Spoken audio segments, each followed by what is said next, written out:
ಅಣ್ಣ ಒಂಚೂರು ಸೈಡ್ ಬರೋಣ ಸರ್, ಸೈಡ್ ಬನ್ನಿ ಸರ್, ಸೈಡ್ ಸರ್ ಒಂಚೂರು.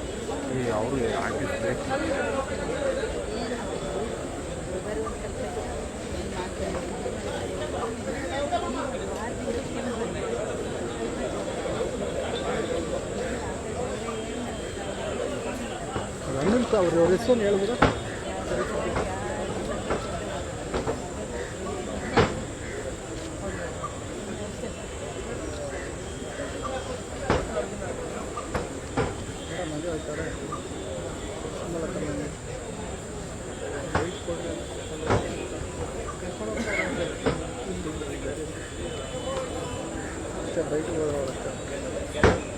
ದ್ವಾರಕೀಶ್ ಅವರು ನಮ್ಮ ಕನ್ನಡ ಚಿತ್ರರಂಗಕ್ಕೆ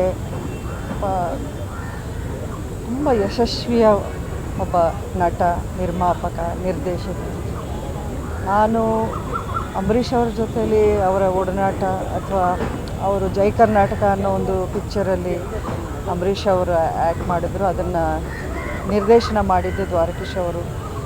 ಅಷ್ಟೇ ಅಲ್ಲದೆ ವಿಷ್ಣುವರ್ಧನ್ ಅವ್ರ ಜೊತೆಯಲ್ಲಿ ಅಥವಾ ಅವರ ಮನೆಯಲ್ಲಿ ಹಲವಾರು ಸತಿ ಭೇಟಿ ಮಾಡಿ ಅವರು ಯಾವಾಗಲೂ ಎಲ್ಲರನ್ನೂ ನಗಿಸ್ತಾ ಇರೋರು. ಅವ್ರ ಸಿನಿಮಾದಲ್ಲಿ ಯಾವ ರೀತಿ ಮನರಂಜನೆ ಮಾಡಿದ್ರು ಅದೇ ರೀತಿ ಅವರು ನಿಜ ಜೀವನದಲ್ಲೂ ಎಲ್ಲರನ್ನೂ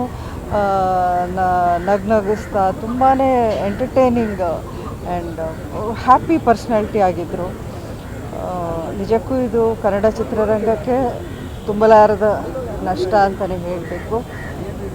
ಎಲ್ಲರೂ ದುಃಖದಲ್ಲೇ ಇದ್ದೀವಿ. ಆದ್ರೂ ದೇವರು ಒಂದು ರೀತಿ ಅವರಿಗೆ ನೆಮ್ಮದಿಯಿಂದ ಶಾಂತಿಯುತವಾಗಿ ಅವರನ್ನು ಕರ್ಕೊಂಡು ಹೋಗಿದ್ದ ರೀತಿಯೂ ಅದು ಒಂದು ವರವೇ. ಅವರ ಆತ್ಮಕ್ಕೆ ಶಾಂತಿ ಸಿಗಲಿ, ಅವರ ಕುಟುಂಬದವ್ರಿಗೆ ಈ ನೋವನ್ನು ಭರಿಸೋ ಒಂದು ಶಕ್ತಿಯನ್ನು ಕೊಡಲಿ ಅಂತ ಪ್ರಾರ್ಥಿಸ್ತೀನಿ.